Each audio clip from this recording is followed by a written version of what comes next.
Sud Radio Conseil de famille.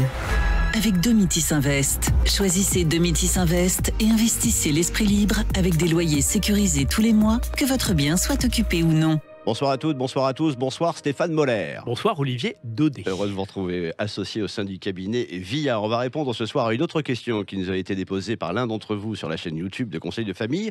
Benoît Acastre, qu'on salue, nous dit avoir touché un héritage de 200 000 € et il nous demande où le placer, comment le placer, qu'en faire en quelque sorte. Eh bien, c'est une vaste et passionnante question. Et évidemment, vous ne serez pas surpris que je vous réponde qu'il n'y a pas de réponse toute faite et que cela dépendra des objectifs de chacun d'entre nous. Rappel utile, ceci dit, vous allez quand même nous donner des pistes de réflexion, s'il vous plaît. Préalablement à tout investissement, Benoît doit se poser quelques questions. Est-ce que je souhaite que cette épargne soit capitalisée ou est-ce que je souhaite en tirer un revenu immédiat? Et ma zone de confort est-elle plutôt d'investir dans des produits immobiliers ou dans des produits financiers? Et ensuite, nous choisirons la stratégie d'investissement en fonction de ces critères, de son âge et de sa situation familiale. Mais c'est intéressant parce que ces réflexions, Stéphane Moller, il les a pour chacun de ses clients. Imaginons donc quelques cas de figure, Stéphane, et commençons par l'exemple d'un investisseur qui aurait besoin de capitaliser et qui aurait une préférence pour les produits financiers, disons. Alors je pense que, dépendamment de son profil, notre investisseur peut investir soit dans un contrat d'assurance vie luxembourgeois, soit dans un PEA, c'est-à-dire un plan épargne retraite. Ce sont des bons produits financiers de capitalisation. Imaginons maintenant que notre investisseur ait besoin de capitaliser, mais qu'il aurait envie d'investir dans des produits immobiliers cette fois-ci. Alors les possibilités sont plutôt étroites, puisque par nature, l'immobilier produit des revenus. Mais il existe 3 formules qui permettent de capitaliser tout en faisant l'acquisition de produits immobiliers.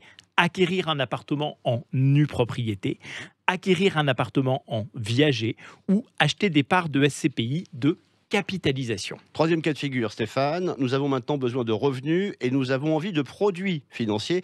Vers quel univers se tourner? Eh bien là, je pense qu'un contrat d'assurance vie à PB différé, c'est-à-dire à participation aux bénéfices différés, serait une bonne formule.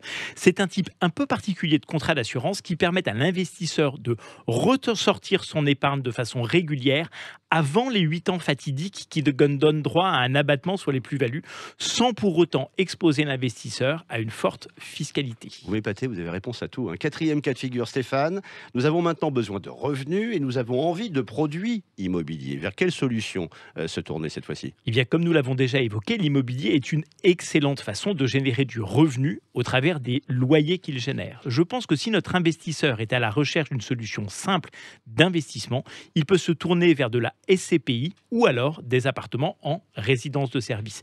Ces mêmes appartements en résidence senior que Domitis nous a présenté la semaine dernière ou que LP Promotion nous a présenté le mois dernier.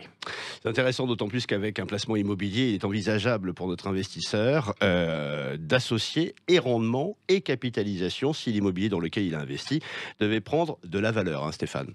Oui, pour mémoire, chacun de ces produits ont été décrits dans des chroniques ultérieures que vous retrouverez facilement sur le blog de Conseil de famille. Je peux en témoigner, j'y étais. Merci Benoît pour cette très bonne question. À votre tour de poser la vôtre sur le blog de Conseil de famille, conseil au pluriel-2-famille.com. Nous, on se retrouve demain et cette chronique, évidemment, est à retrouver en podcast sudradio.fr. À demain. À demain, Olivier.